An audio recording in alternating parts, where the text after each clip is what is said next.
Welcome to West Texas Droning, episode number 6.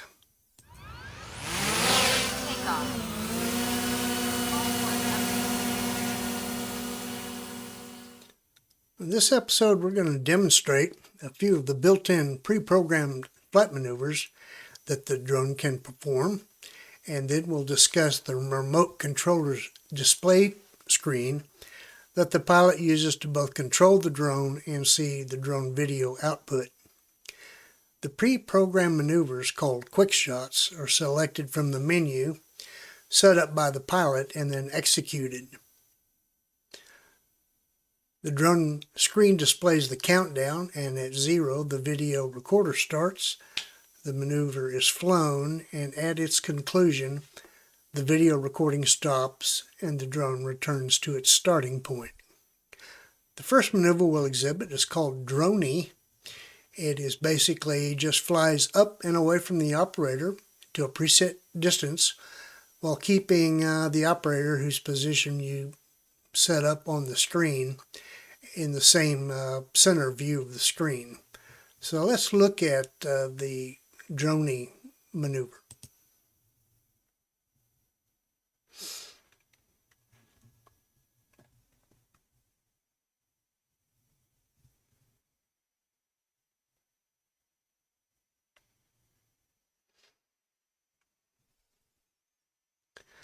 The second maneuver that we're going to look at is called the circle, and when executed it flies a circle around the operator and produces a pretty neat cinematic effect.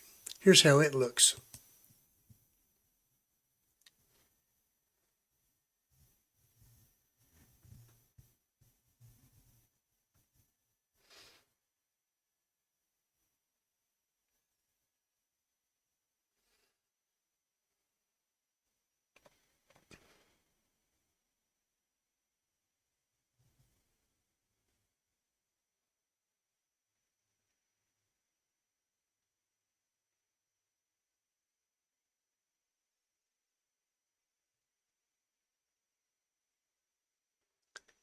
The third maneuver we'll look at is called the rocket maneuver. And basically, when you execute it, the drone just shoots straight up into the air above the operator. And here it goes.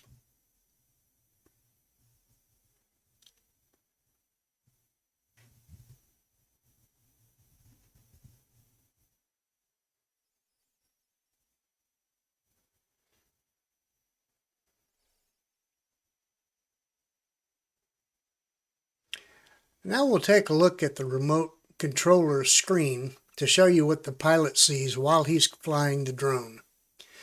We'll go ahead and start that video. As you can see, the controller displays what the drone's camera sees and also the flight telemetry and various touchscreen controls that the pilot can access and execute while he's flying. We'll start our evaluation or depiction of this in the upper left-hand corner. First, you see the flight mode. There are 3 flight modes that drone can fly in. C stands for cinematic mode, where it flies at lower speeds for nice smooth videos. Maximum forward speed is about 13 miles per hour. N mode is the normal mode. It lets you fly at faster speeds up to about 22 miles per hour. And S mode is the sport mode, where this little drone can hot rod along as fast as 36 miles per hour. Next is the system status. Here you'll see the status of the drone and any alerts or warning messages that may occur while you're flying. The next display over to the right is the battery status. In green you see the percentage of battery charge remaining, and then you see the flight time remaining based on current usage.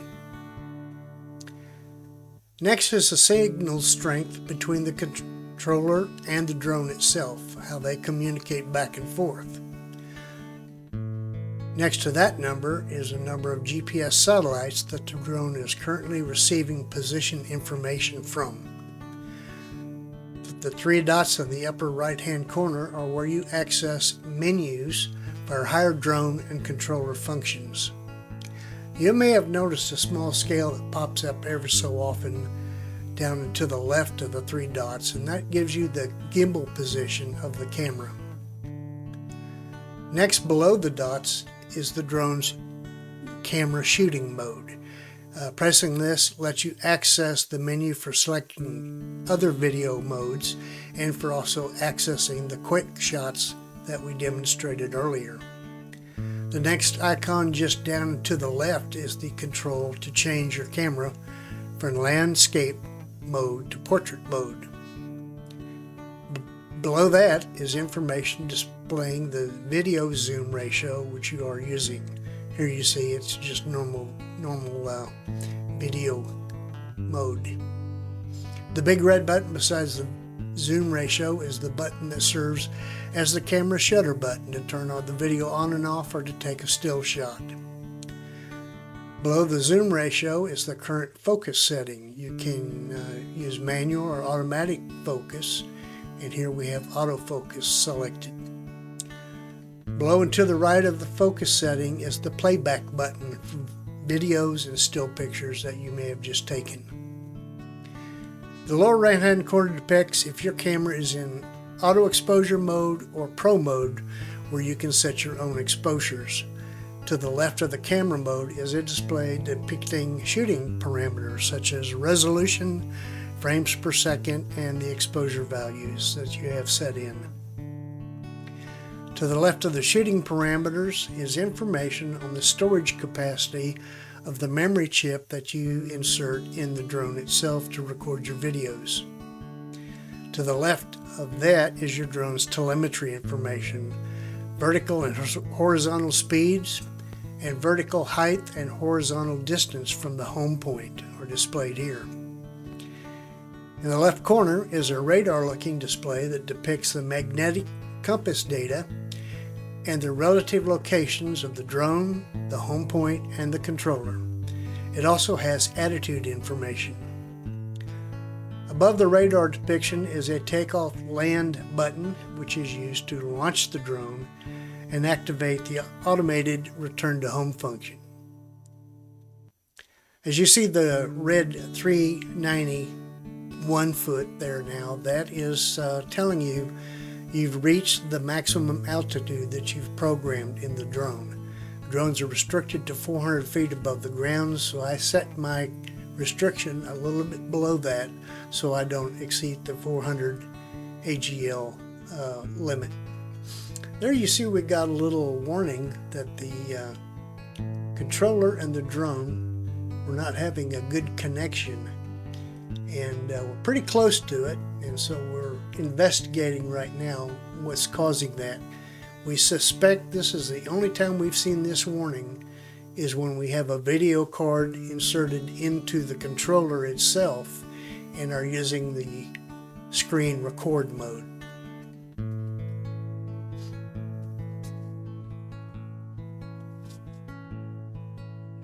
The resolution that you're seeing here is not as good as what the camera would see because the display on the controller is just not that sharp. And there you saw a little glitch on the control signal between the controller and the drone, and that caused a little kind of a little glitch in the video, a little interruption.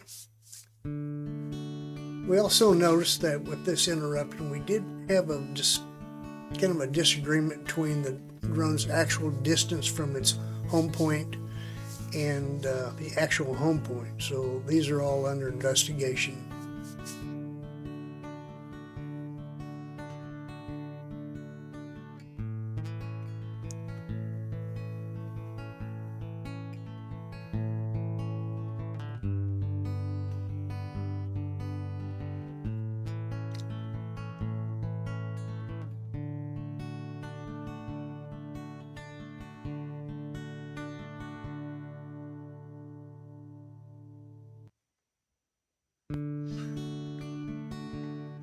And there we are landing.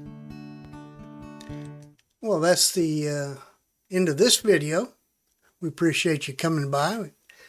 ask you to subscribe, post your likes, thumbs up, comments, ring the bell for notifications on our next videos. And while you're at it, we'd appreciate if you could drop by and visit our friends over at the West Texas Slant, located on most of these YouTube channels. We thank you for stopping by.